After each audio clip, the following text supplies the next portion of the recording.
Hey y'all, and welcome back. It's another meal in the nick of time, and today we're going to be doing some pork chops and waffles. You heard me right. So let's get it started.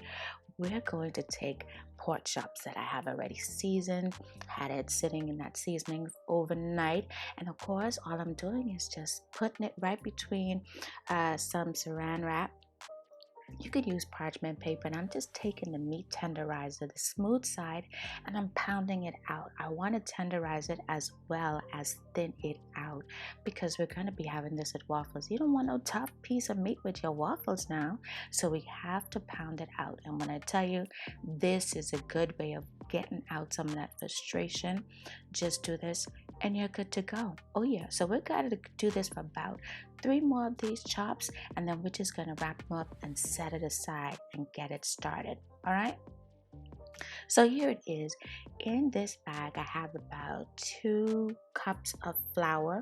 I'm just going to go ahead and season it. I have a little bit of season there, but I wanted to season it a little bit more.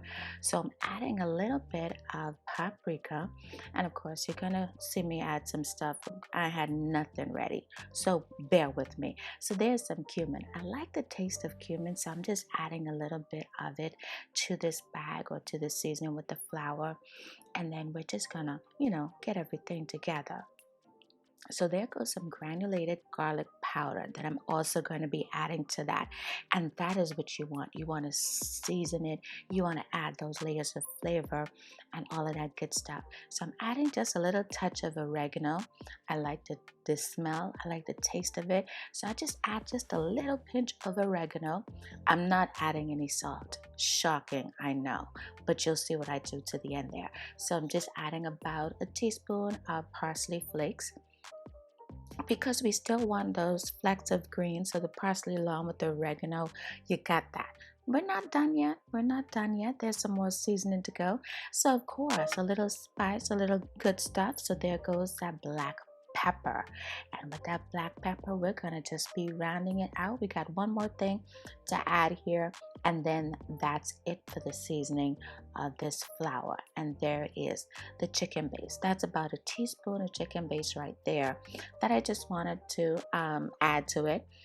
It has everything that I need in it, and of course it has the salt, so I'm good. So we're just gonna shake this up, shake, shake, shake, and then we're just gonna go ahead and add our pork chops.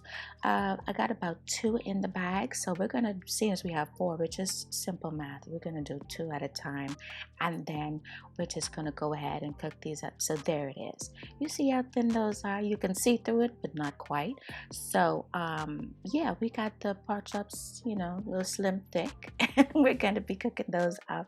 So of course we gotta make sure that the flour coats those chops properly before we add them to the pan to cook. So yeah, I'm just gonna go ahead and work this through and then set it aside and get the rest of those pork chops covered in that seasoned flour. So here it is. In this pan, we're just gonna be doing a shallow fry, no deep frying. I know. So I have some vegetable oil that I've added to this pan. Let it come up to temperature under medium high heat, and just make sure you keep it even. So we're just gonna add our chops to this, and you see how flat I got those. They are huge. So we're gonna let these cook. I think I got about 3 in this pan. We're gonna let them cook, get a beautiful golden brown color when we flip them, and then we're good to go. But of course, our work is not done. All right, so there goes that third one I told you about. Look at that. They're fighting for room in the pan, but you know what? We gonna make space. We gonna make space. So we've got our waffle mixed right here, and what you see me adding there is some melted butter.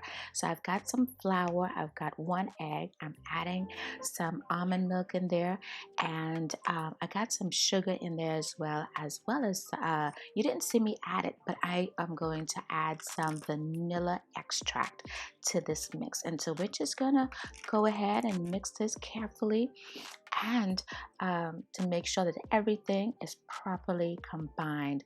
And of course, I'm going to provide the recipe in the description box so you won't have to guess about this. And when I tell you, this is fabulous and fluffy, it's everything that you want in a waffle. Okay, so with this, if you have a large family, this recipe calls for about 2 to 3 waffles, so you can double it or triple it.